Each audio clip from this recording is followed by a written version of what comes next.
Buenas noches a todos, bienvenidos a nuestra sesión habitual en la Logia Blavatsky. Continuamos con el estudio del libro La clave de la teosofía. Vamos por el capítulo 11, en el subtítulo Diferencia entre la fe y el conocimiento o la fe ciega y la razonada. Gracias, adelante Enrique. Muchas gracias, bienvenidos todos, como siempre. Vamos a compartir esta información importante para tratar de comprender las cosas de la vida desde un punto de vista teosófico. Bien, continuando con el proceso de preguntas y respuestas, tenemos ahora la pregunta: ¿y es acaso esa intuición la que os obliga a rechazar a Dios como Padre personal, dueño o Señor del universo? Y la respuesta es: justamente, creemos en un principio eterno, incognoscible, porque solo la aberración ciega es capaz de sostener que el universo, el hombre racional y todas las maravillas que hasta el mundo mismo de la materia encierra, podrían haberse desarrollado sin el auxilio de poderes inteligentes que dirigiesen las funciones extraordinariamente sabias de todas sus partes.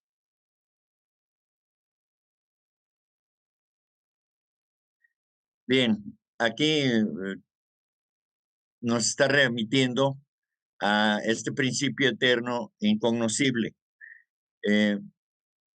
Este principio eterno e incognoscible, pudiéramos decir que es el, la raíz sin raíz, que le llaman los cabalistas, es decir, aquella, el espacio uno, ¿sí? El espacio donde eh, nacen y mueren los planetas, los sistemas solares, los pequeños universos, todas las galaxias incluso.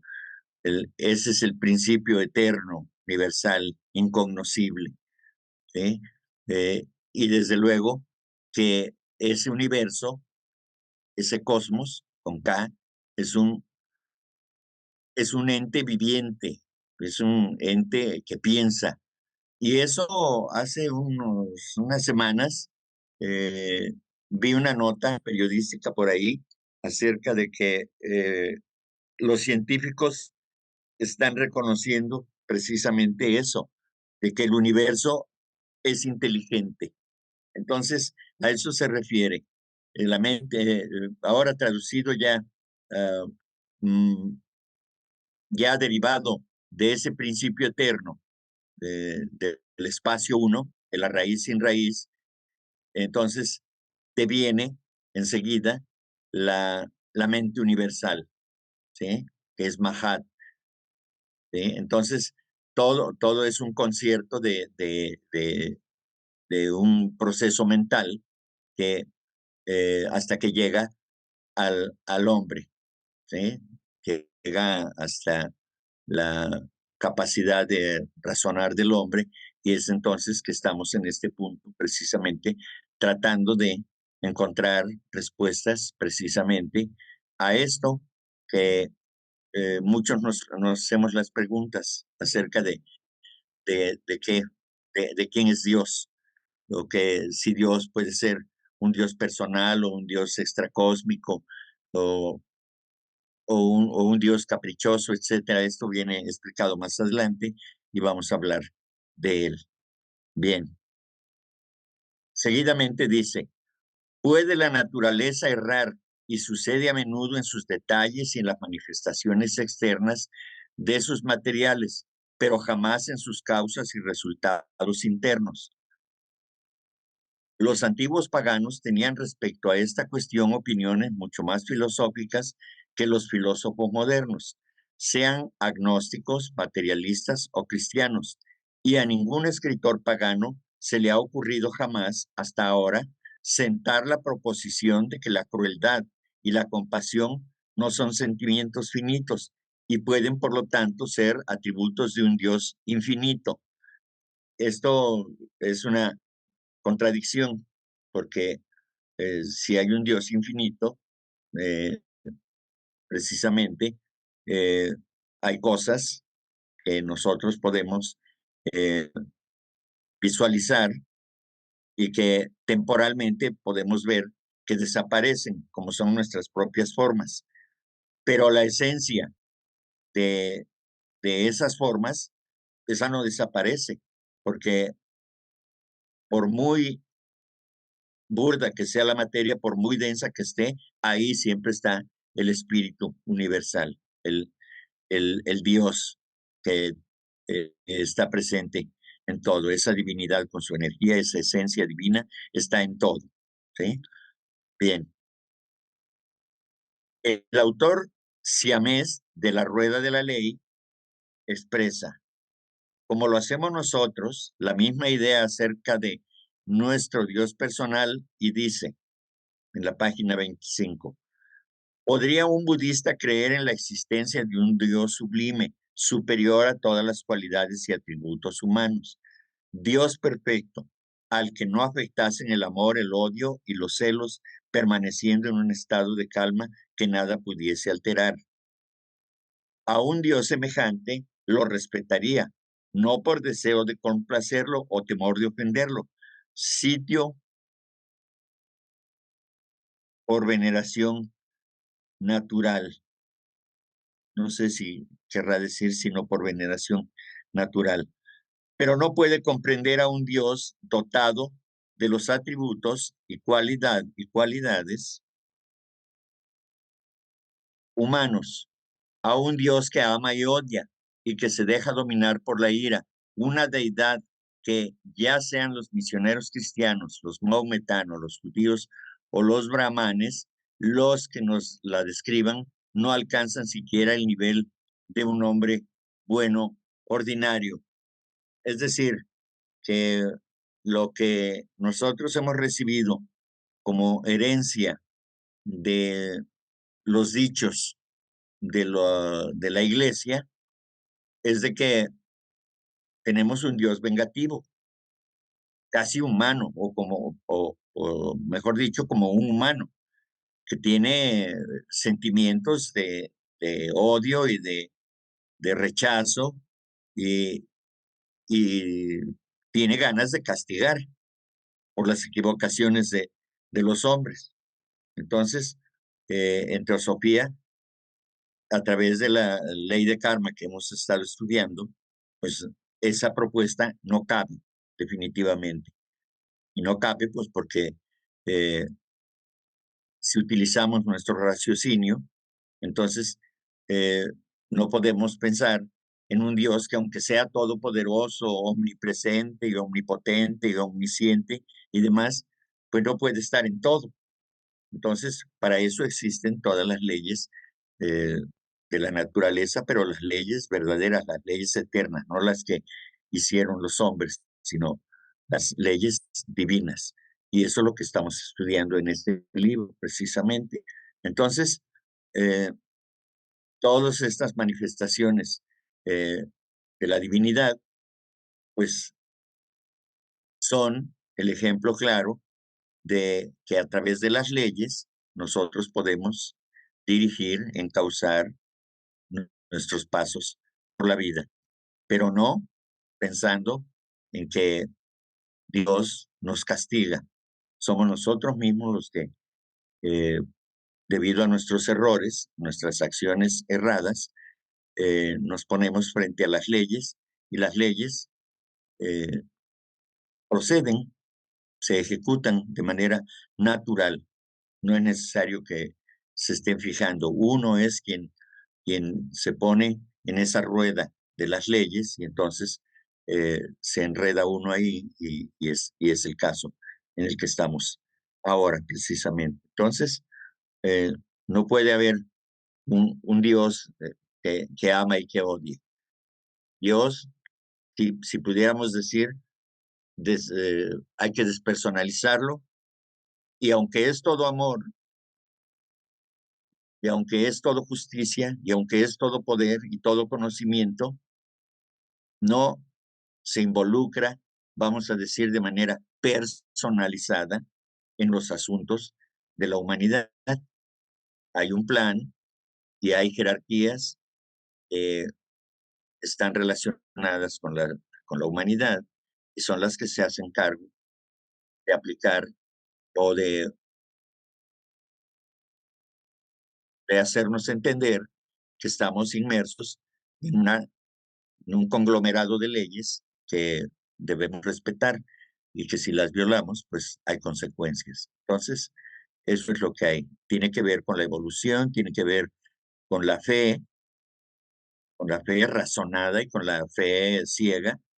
Todo esto, entonces, todos estos pasajes, estos textos deben servirnos precisamente para reflexionar un poco. Vamos a la llamada del término de los brahmanes. Dice, se refiere aquí a los brahmanes sectarios, es decir, aquellos que son de creencias, digamos, eh, arraigadas de tal manera que solamente en su círculo eh, ellos son los que admiten a quienes creen en las cosas que ellos determinan, a la interpretación de las leyes o de la ley en general, ¿no?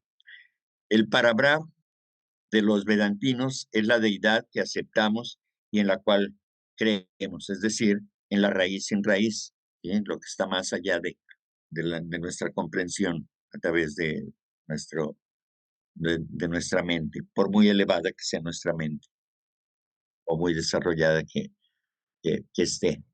Bien. Bueno, me gustaría que pudieras explicar un poquito, Enrique, si realmente lo que estoy imaginando puede ser así. Yo supongo que todo fue planeado para que con el tiempo surgieran los sistemas solares, los planetas que giran alrededor del Sol, y que, y que como sabemos, en la tercera raza raíz, bueno, desde antes, ¿no? Desde que la Luna cede todas sus propiedades a la Tierra y la Tierra tiene todo lo que necesita para la evolución de todos los que habitamos en ella. Bueno, lo que quiero decir es que esas mónadas que poco a poco llegamos a ser humanos, todo fue planeado para nosotros, para que nosotros como humanos pudiéramos tener lo que tenemos, porque tenemos una bendición, se puede decir bendición, ¿no? Enorme, porque habitamos en un planeta perfecto, muy adecuado para la vida de todos los que habitamos acá, que son los animales, los vegetales, nosotros, etcétera, ¿no? Pero fue planeado especialmente para la evolución del ser humano, para llegar a seres humanos. Esa es mi pregunta. Gracias. Lo que somos nosotros y lo que es la naturaleza en general, minerales, vegetales, animales y el hombre, los ángeles, todo eso es la manifestación de la deidad del sistema solar, es decir, de logos de este sistema solar. ¿Sí? Entonces, él es el que se está manifestando. Nosotros somos esa manifestación de ese ser, de ese grandioso ser, de ese logos, que está evolucionando a través de las diferentes formas y también a través de los diferentes seres que habitamos, ya sea que en mayor o menor medida seamos conscientes o sensientes también. ¿Sí? De hecho, todo tiene sensibilidad, nada más que en la materia más densa, pues la sensibilidad pues está menos desarrollada. En el hombre, eh, por su evolución, pues ha conseguido tener mayor sensibilidad. Entre más evoluciona un ser humano, más sensibilidad tiene para todo, en todos los sentidos.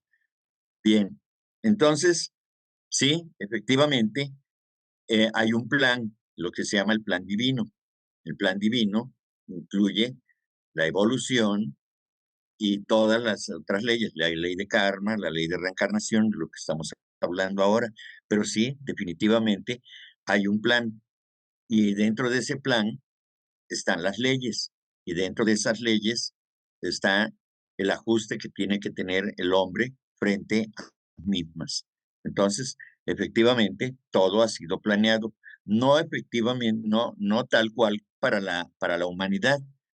La humanidad es el resultado de esa manifestación, de esa evolución, de ese desarrollo, del logos mismo, del Dios mismo. Nosotros somos esos dioses o ese Dios eh, eh, de una manera o de tal manera que podamos nosotros en un momento determinado identificarnos con esa divinidad. ¿A través de qué? A través de la experiencia. Pero tenemos el sentido más importante para realizar esta función, que es la mente, ese principio que conecta a lo divino con lo terrenal, con lo emocional, con lo que no es imperecedero, con lo que es temporal. Entonces, efectivamente, sí, hay un plan, no específicamente para la humanidad.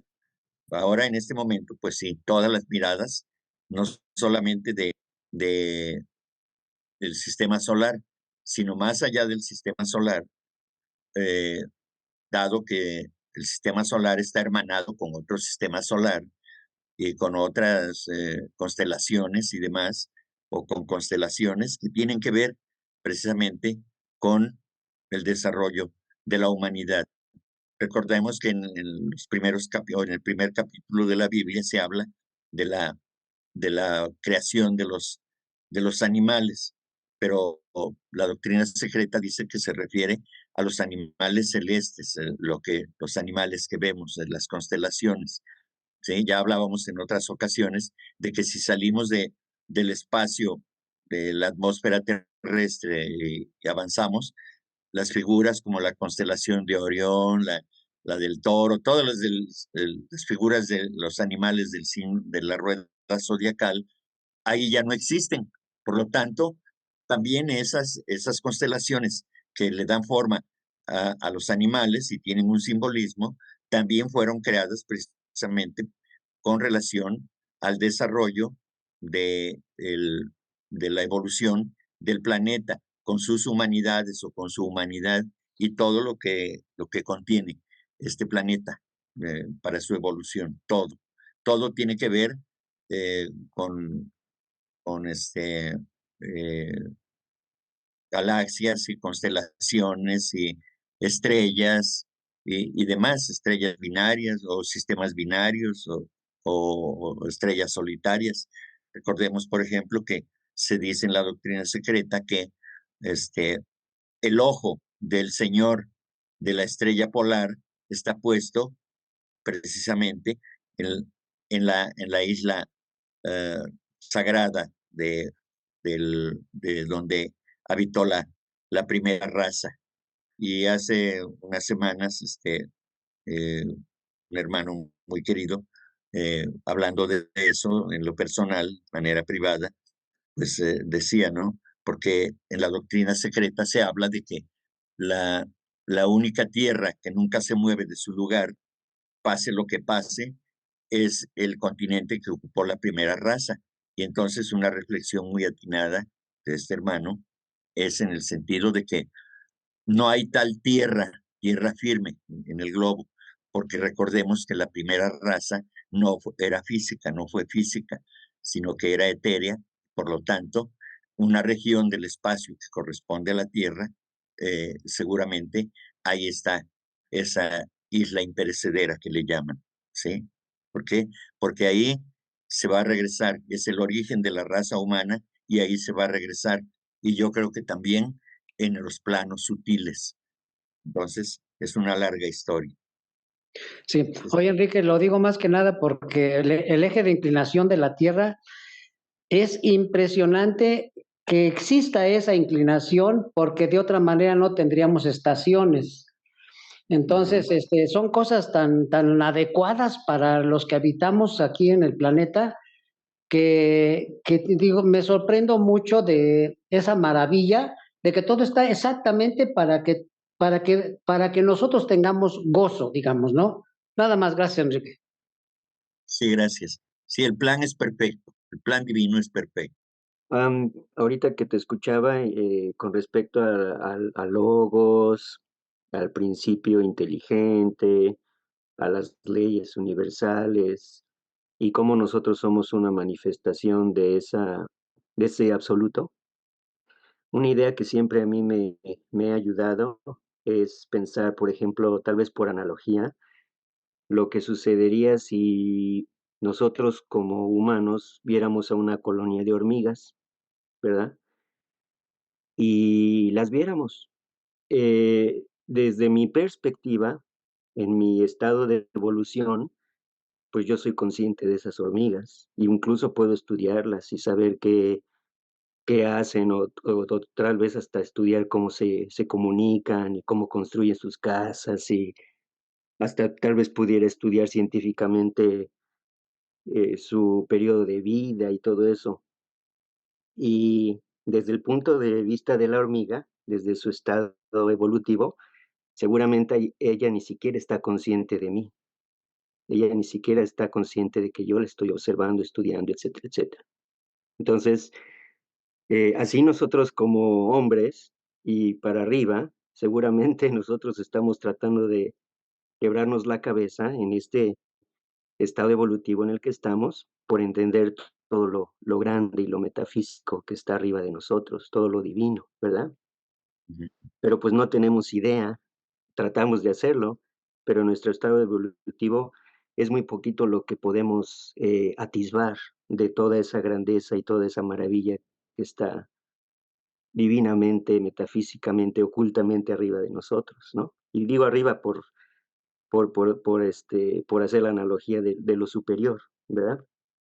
Pero, por ejemplo, volviendo al tema de la hormiga, siempre me pongo a pensar desde el punto de vista de la hormiga, que ni siquiera es consciente de mí y ni siquiera es consciente de todo lo que el hombre ha hecho en este mundo, de todo lo que ha construido, de las ciudades que tenemos en la tierra, de los medios de comunicación y de transporte que tenemos, de las civilizaciones que hemos hecho, incluso hasta de lo malo, de las guerras que hemos hecho, y de todo lo bueno y todo lo malo. Esa hormiga ni siquiera nos hace, en su mundo de la hormiga, ni siquiera se imagina todo lo que la civilización humana es y ha hecho a través de la historia. Entonces, por analogía, a veces así me pienso como esa pequeña hormiguita, como con respecto a todo lo que está encima de nosotros, ¿no? Y son estados evolutivos y cada uno de nosotros tiene un lugar en ese gran plan divino, ¿verdad?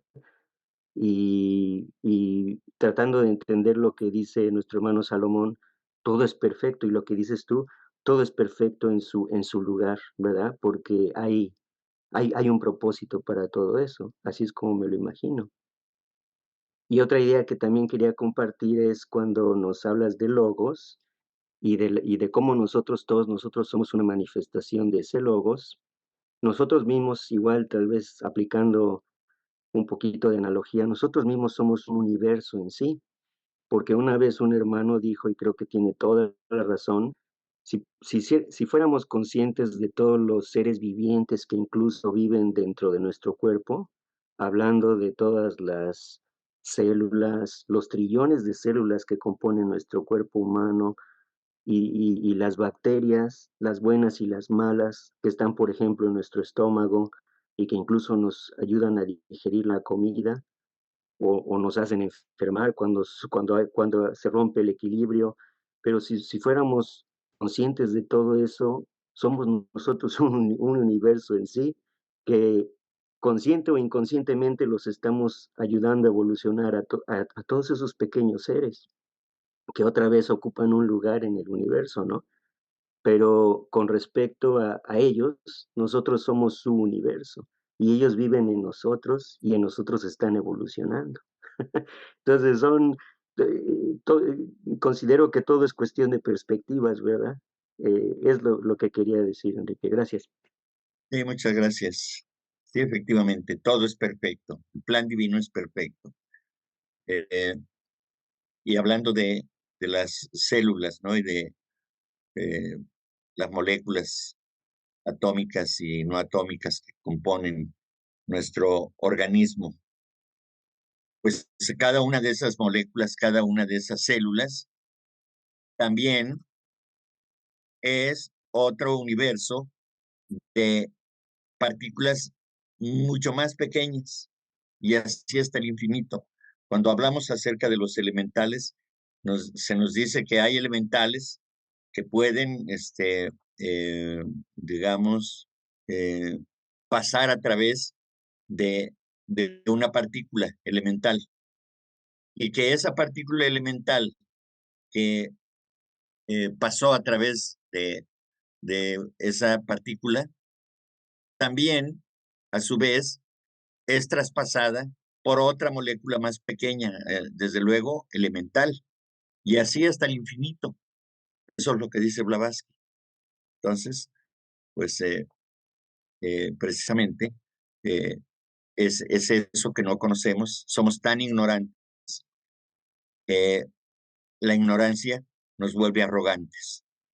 Y bueno, pues de ahí para adelante todo lo que suceda. No, como no tenemos conciencia de lo que somos realmente, pues entonces nos volvemos arrogantes y creemos que con nuestro poder mental podemos nosotros estar por encima de unos o de otros, etcétera, etcétera, ¿no? Pero bueno, es parte de nuestro desarrollo. Ahí vamos. Fe por fe. ¿No es preferible la del cristiano que cree, confesando su propia impotencia y humildad, que existe en el cielo un Padre misericordioso que lo ha de librar de la tentación, ayudar en la vida y perdonar sus errores, a la fe orgullosa, fría y casi fatalista de los budistas vedantinos y teósofos? La respuesta es: persistid en llamar a nuestra creencia fe si así os agrada. Pero ya que volvemos a esta eterna cuestión, pregunto a mi vez, fe por fe, ¿no es mejor la que está basada en la lógica y la razón estrictas que la que lo está simplemente en la autoridad humana o en el culto de los héroes? Nuestra fe posee toda la fuerza lógica de la aritmética verdad de que 2 y 2 han de producir 4. Vuestra fe es parecida a la lógica de algunas mujeres sensibles, de quienes dijo Turgenev que para ellas 2 y 2 forman generalmente 5 y algo más. Vuestra fe es también una fe que no solo choca con todo sentimiento de justicia y lógica posibles, sino que si se analiza, arrastra al hombre hacia su perdición moral, se opone al progreso de la humanidad y convirtiendo positivamente la fuerza en derecho, transforma a un hombre sí y a otro no en un Caín para su hermano Abel. Aquí vemos cómo es necesario que todo conocimiento que tenga que ver con la fe debe estar fundamentada en la razón, no solamente porque otro lo dijo, ya voy a creerlo. Por eso precisamente la teosofía y la sociedad teosófica tiene como argumento fundamental el, la libertad de pensamiento. ¿Por qué? Pues porque los grandes maestros de la humanidad, como el señor Buda, por ejemplo, pues dicen que nosotros tenemos que resolver esta cuestión experimentándolo por nosotros mismos. Aunque miles de veces se diga una cosa, si yo no creo en ella, debo de investigar por mí mismo y no únicamente estar fundamentado en lo que digan otros. Eso precisamente es lo que es la fe ciega. Pero si yo utilizo mi poder de raciocinio, entonces las cosas cambian, porque empiezo a preguntar y encuentro respuestas. Y entre respuesta y respuesta, pues voy acercándome a la verdad. finalmente. Tarde o temprano tengo que encontrar esa verdad, porque el que busca encuentra finalmente. Entonces, yo lo veo de esta manera, esta es la enseñanza que tenemos aquí de que es necesario hacer uso del raciocinio, no creer en todo lo que se nos dice, ni aquí en la sociedad teosófica, ni fuera de aquí. Tenemos que utilizar nuestra capacidad de razonar para que podamos nosotros avanzar. De eso se trata. Krishnamurti hace mucho énfasis en el desarrollo de nuestra capacidad de pensar, de nuestra capacidad de razonar. Eso es muy importante que lo apliquemos en la vida porque eso es lo que nos va a ayudar a salir adelante. Más adelante viene otras aclaraciones respecto de este que estamos tratando aquí. Por eso ya no abundo más.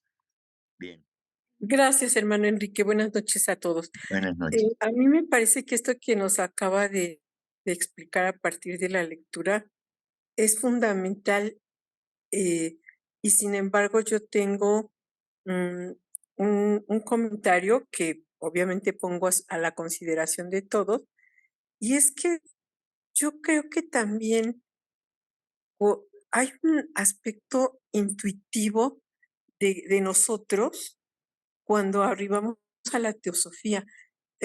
Lo pienso un poco a partir de mi propia experiencia, porque yo husmeé todo tipo de religiones y grupos y demás, y como que no me convencía nada, no me convencía nada. Y en la primera plática que escuché de la teosofía, yo dije, esto es lo que a mí me parece que es la verdad, ¿no? Y entonces, obviamente, sin dejar siempre de tratar de discernir sobre lo que se me va presentando, creo que también hay un aspecto intuitivo que nos acerca a la teosofía. Bueno, lo pongo a consideración de todos. Ese sería mi comentario. Gracias. Sí, Bermari, creo que no eres la única a la que le pasa eso. La inmensa mayoría de los que nos acercamos a la teosofía es porque ya, eh, digamos que hemos tenido conocimiento de esto anteriormente o definitivamente eh, es el despertar, el acercamiento eh, que nos permite el propio uso de la razón, el desarrollo de nuestra mente nos permite acercarnos a estas verdades. Y desde luego que incluye otros aspectos de la personalidad en los seres humanos, ¿no? Como el hecho de que pues también tengamos esa sensibilidad interna, no solamente de la mente, sino del espiritual. ¿Eh? Entonces, es, esto ocurre particularmente en la mayoría de los que somos estudiantes de teosofía y que somos miembros o simpatizantes de la sociedad teosófica. A mí me ocurrió lo mismo cuando leí el libro que me condujo a la teosofía, porque dije, en esto sí creo, ¿verdad? Yo así lo expresé, en esto sí creo. Sí, Entonces, así es, a mí me pasó también así. sí, entonces, incluso a mí me dio un vuelco el corazón, a mí me dio taquicardia, de la emoción que yo sentía, ¿no? Entonces, todo eso tiene que ver precisamente, en mi caso y en tu caso, yo creo que ya habíamos tenido contacto con la teosofía. Entonces, para nosotros es pues muy sencillo aceptarlo, ¿sí? No sabemos cómo, no sabemos por qué, pero lo creemos. Sí, pero no es la creencia ciega, ignorante, ¿no? Sino que eh, a mí me condujo todo esto a comprar primero una vez que supe de la existencia de la Sociedad Teosófica y que empecé a asistir a las sesiones de la Sociedad Teosófica, pues de inmediato compré Isis sin velo. Y entonces, pues ahí fui descubriendo o encontrándome con aquello que yo ya aceptaba. Y para mí todo esto, todo este estudio, pues no es otra cosa más de que la aceptación del alma, del ser interno, de estas verdades, ¿sí? Si a mí me dicen, demuéstrame dónde está Dios, pues puedo decir, está en todas partes, pero eso no es una respuesta lógica. Vamos a decir, pero lo que yo sí sé decir es que yo percibo dentro de mí esa seguridad, esa certeza de que hay algo más allá, de que yo soy algo más allá que este cuerpo físico. Eso lo entiendo, lo acepto, lo vivo de esa manera, ¿no? Entonces, pues así es esto efectivamente. Yo también comparto tu sentir o tu idea, Bermari. Rosy. Gracias, Enrique. Buenas noches a todos. Oye, Enrique, una consulta. Fíjate que bueno, hace poco tuve unas charlas con un amigo que aprecio muchísimo de la infancia, pero bueno, él es una persona así como que extremadamente católica, casi casi que se toma el chocolate con el cura, ¿no? Entonces, obviamente, estuvimos charlando de algunas cosas, obviamente, algunas cosas que me preguntaba, yo le dije de mi forma de pensar, pues son fantasías, ¿no? Y él, pues su señor que está allá, le dije, yo no puedo concebir un señor que anda por allá, ¿no? Y bueno, estuvimos compartiendo, obviamente, con todo el respeto, porque ni él cree nada de lo mío y pues yo tampoco me burlo, yo soy muy respetuosa, pero yo definitivamente, a pesar de que yo nací en el seno católico, que es muy respetable, pues a mí desde chiquita nunca me cuadraron muchas cosas, ¿no? Y bueno, por fortuna mi madre que desde niña, pues ella como Rosa Cruz, pues nos enseñó muchas cosas y yo crecí pues con otra mentalidad, inclusive cuando iba yo al catecismo hasta me corrieron 2 veces, me decían que era hereje, ¿no? Por algunas cosas, o sea, yo ya lo traía desde niña, ¿no?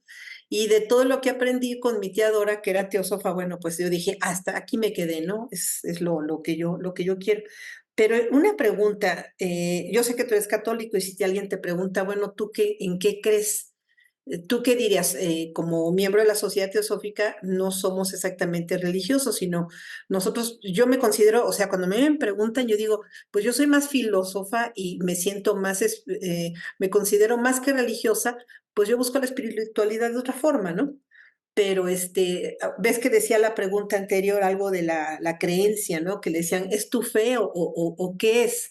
Si a ti te preguntan como miembro de la Sociedad Teosófica, independientemente de que tú seas católico, ¿tú cómo les dirías? ¿Eres libre pensador? ¿Tienes tu fe en la teosofía? ¿O cómo le podrías tú decir? Yo simplemente cuando me preguntó le dije, mira, yo nací en el seno, es muy respetable, pero nunca he sido una católica, pues jamás lo he sido, jamás. Y yo pues me vibro más con las 1000 veces, 10,000 veces más con las doctrinas de Oriente y jamás en la vida, jamás, jamás, jamás podría ser yo, pues pertenecer a una rama cristiana. No es lo mío, es muy respetable, pero no, yo me enfoco más a la doctrina de Oriente. Pero me preguntaban, bueno, ¿es fe? Le digo, bueno, yo soy libre pensadora y me considero filósofa y estudiante de teosofía. Eso fue lo que pude decir. ¿Hay algo que tú sugieras que tú podrías, si te preguntan exactamente, hay alguna palabra específica para decir es mi fe en la teosofía o algo así? ¿Sí me entiendes? Sí. Bueno, depende de quién se trate.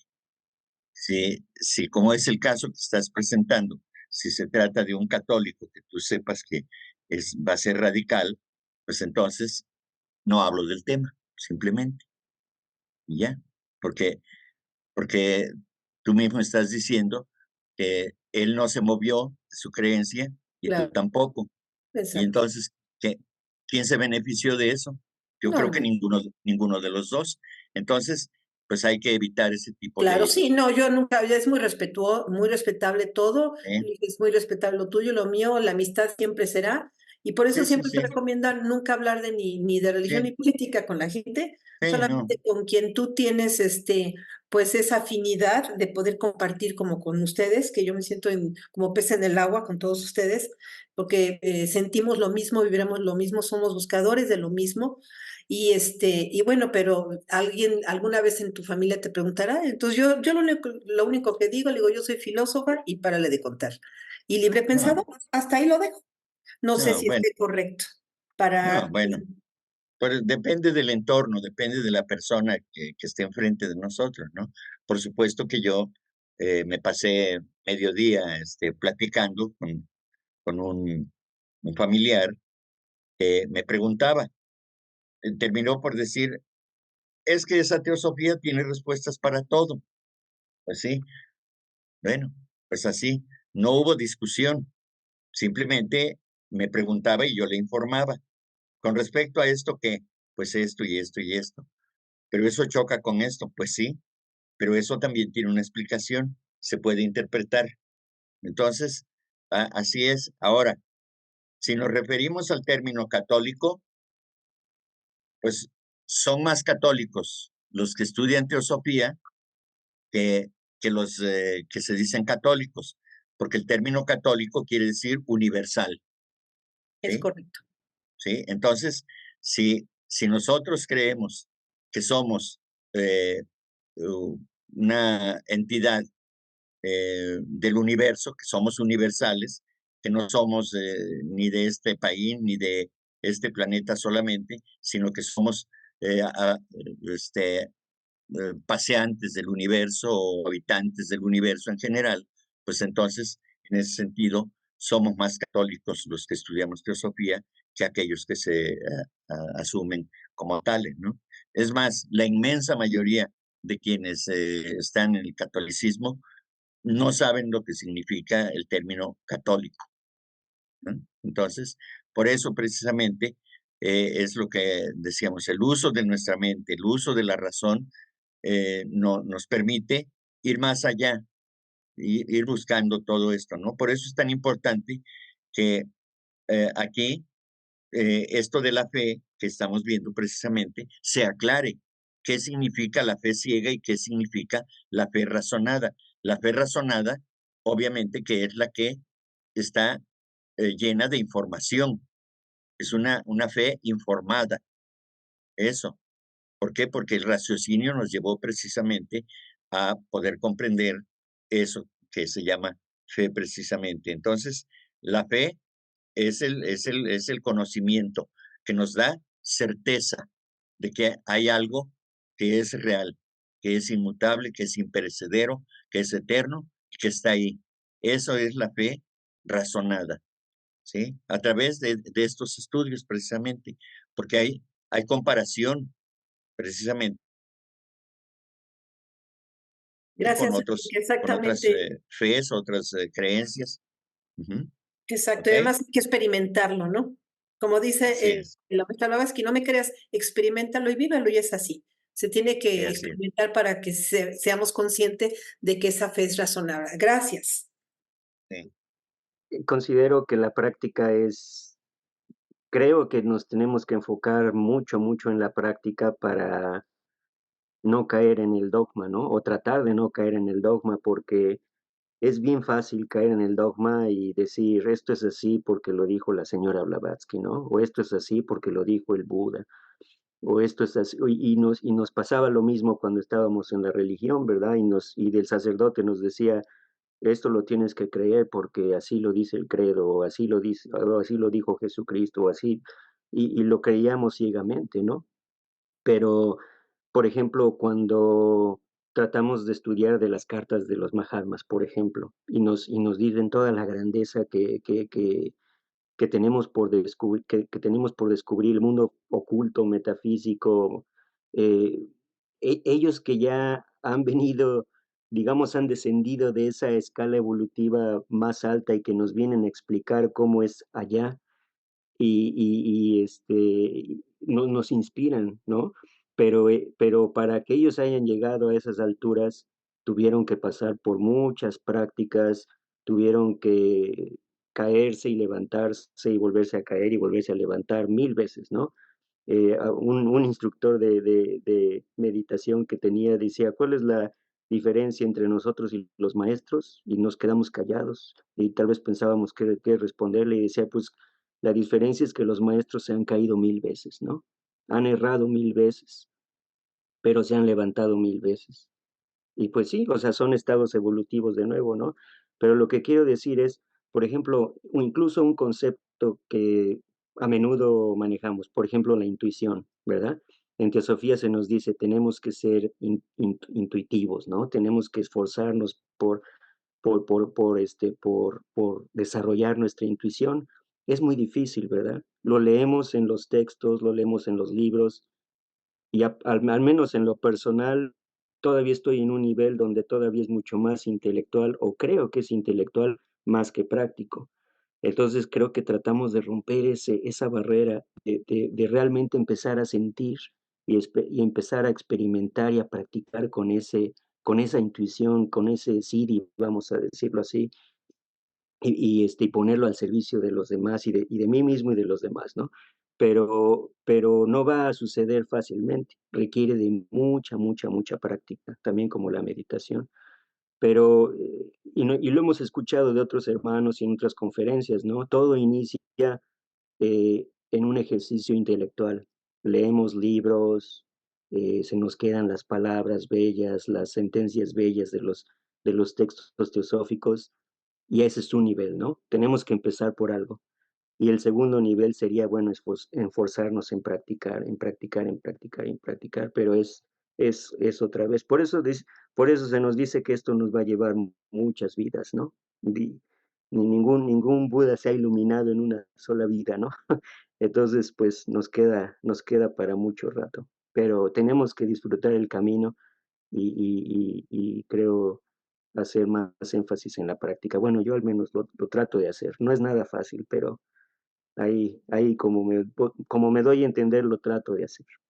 Bueno, para mí la fe no dogmática es como tener una ilimitada confianza y la certidumbre perfecta de mi ser interior. Eso yo lo entiendo como fe. Claro, pero en la personalidad, ¿en dónde se manifiesta? En la mente, En la mente. ¿sí? En nuestros actos. Es decir, eh, si yo percibo que esa fuerza interna me está diciendo que eh, lo que me imponen, eso no es lo real, no es lo apropiado, entonces mi convencimiento de otras encarnaciones lo tengo bien firme y entonces, sin que yo investigue, sin que nada, yo acepto eso y tengo la certeza, y a eso se le llama intuición, que Intuición. eso existe de esa manera, ¿sí?